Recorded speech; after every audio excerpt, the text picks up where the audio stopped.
بسم اللہ الرحمن الرحیم۔ السلام علیکم، آپ دیکھ رہے ہیں میرا یوٹیوب چینل۔ اب تک آپ نے میرے چینل کو سبسکرائب نہیں کیا تو پلیز سبسکرائب کر دیں، بیل آئیکن کو پریس کر دیں تاکہ میری آنے والی ہر نئی ویڈیو آپ کو سب سے پہلے موصول ہو سکے۔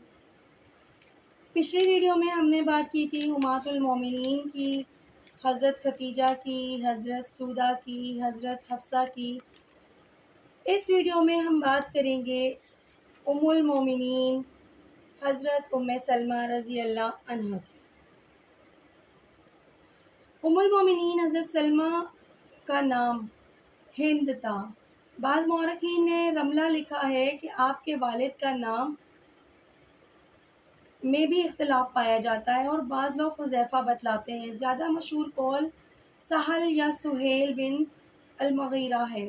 ان کی کنیت ابو امیہ تھی اور کنیت ہی سے مشہور ہے کہ مکہ کے معزز ترین لوگوں میں ان کا شمار ہوتا تھا۔ بہت سخی اور صاحب خیر تھے۔ سفر پہ جاتے تو تمام شرکائے سفر کا تکفل فرماتے، یعنی ان کا تمام جو خرچہ تھا، جو کام تھے، جو ان کی ضیافت تھی وہ کرتے۔ اسی لیے آپ کا لقب زاد الرکب، اہل قافلہ کے زادراہ کے ذمہ دار پڑ گیا تھا۔ حضرت ام سلمہ کی پہلی شادی اپنے چچا زاد بھائی حضرت عبداللہ بن الاسد الخزامی کے ساتھ ہوئی تھی۔ یہ رسول اکرم صلی اللہ علیہ وسلم کے رضاعی دودھ شریک بھائی بھی تھے۔ ام سلمہ کے ایک بیٹے سلمہ کی وجہ سے ہی ان کی کنیت ام سلمہ اور ان کے شوہر حضرت عبداللہ کی کنیت ابو سلمہ پڑ گئی تھی۔ حضرت ابو سلمہ بھی شرفاء مکہ میں شمار ہوتے تھے۔ میاں بیوی دونوں ہی مکہ میں بالکل ابتدائی زمانے میں اسلام لانے والے اور سابقین اول میں سے ہیں۔ اہل مکہ کے ظلم و ستم سے تنگ آ کر یہ دونوں میاں بیوی حبشہ کی طرف ہجرت کر گئے۔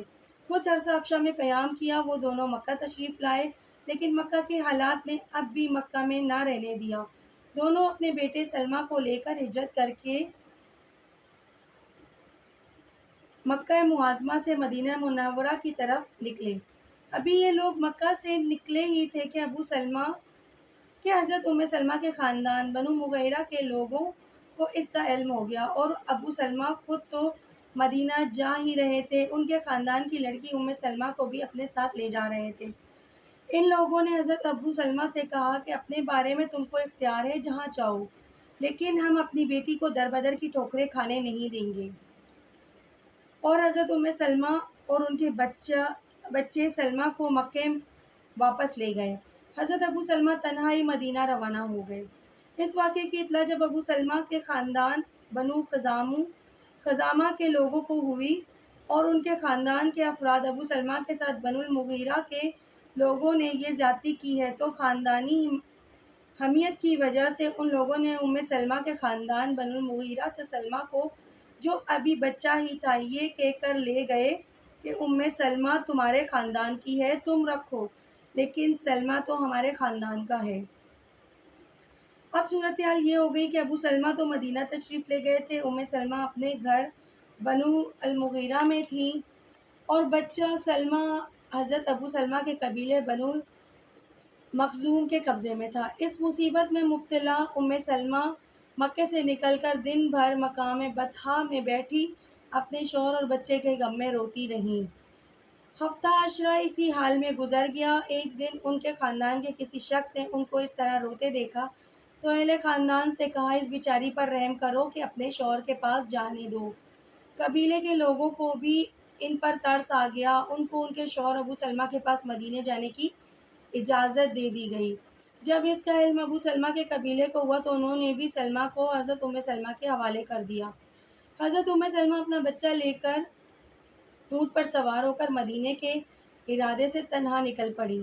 ابھی مکہ سے چند میل دور مقام نعیمہ تک پہنچی تھی کہ عثمان بن طلحہ نامی ایک شخص ملے۔ ابو امیہ کی بیٹی کہاں کا ارادہ ہے؟ ام سلمہ نے جواب دیا، اپنے شوہر ابو سلمہ کے پاس مدینہ جانا ہے۔ پوچھا کوئی ساتھ ہے؟ ام سلمہ نے کہا، ہاں، اس بچہ اور اللہ کے سوا کوئی بھی نہیں۔ عثمان بن طلحہ نے کہا، میں ساتھ ہوں، اور ابو امیہ کی بیٹی تنہا سفر نہیں کرے گی۔ حضرت ام سلمہ فرماتی ہیں، میں نے ان جیسا شریف آدمی نہیں دیکھا۔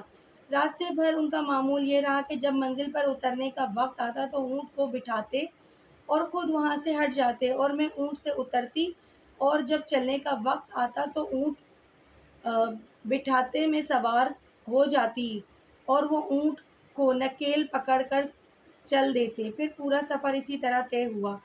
جب یہ لوگ مقام قبا میں، یعنی جو اس زمانے میں مدینے سے باہر ایک چھوٹی سی آبادی تھی اور اب مدینہ طیبہ کا ہی ایک محلہ ہے، پہنچے تو عثمان بن طلحہ نے اب حضرت سلمہ سے کہا تمہارے شوہر یعنی یہی قبا میں ہیں۔ انہوں نے حضرت سلمہ کو ان کے حوالے کیا اور خود مکہ واپس چلے گئے۔ غزوہ احد میں ابو سلمہ نے بڑی بے جگری و جاں بازی، شوق شہادت میں سرشار ہو کر قتال میں حصہ لیا۔ اسی موقع پر ان کو بہت گہرے زخم لگے جو کچھ دنوں میں ٹھیک ہو گئے۔ حضرت ابو سلمہ بالکل صحت یاب ہو گئے۔ رسول اللہ نے ان کو بنو اسد سے جہاد کرنے والی جماعت کا امیر بنا کر بھیجا۔ اس جنگ میں ان کا پرانا زخم پھر ہرا ہو گیا اور اس میں شدید تکلیف پیدا ہو گئی، اور اسی زخم کی وجہ سے 8 جمادی الاخر کو حضرت ابو سلمہ وفات کر گئے۔ انتقال کے وقت رسول اکرم صلی اللہ علیہ وسلم ان کے پاس تشریف فرما تھے۔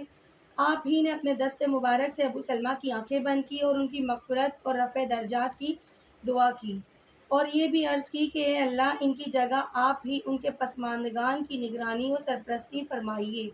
حضرت ام سلمہ کے لیے حالت پردیسی میں شوہر کی وفات بڑا حادثہ تھی۔ آنے والی ویڈیو میں آپ کو حضرت ام سلمہ کی مزید تفصیل بتاؤں گی کہ ان کا رسول پاک صلی اللہ علیہ وسلم سے نکاح کیسے ہوا۔ خاص دعاؤں میں مجھے بھی یاد رکھیے گا۔ اللہ حافظ۔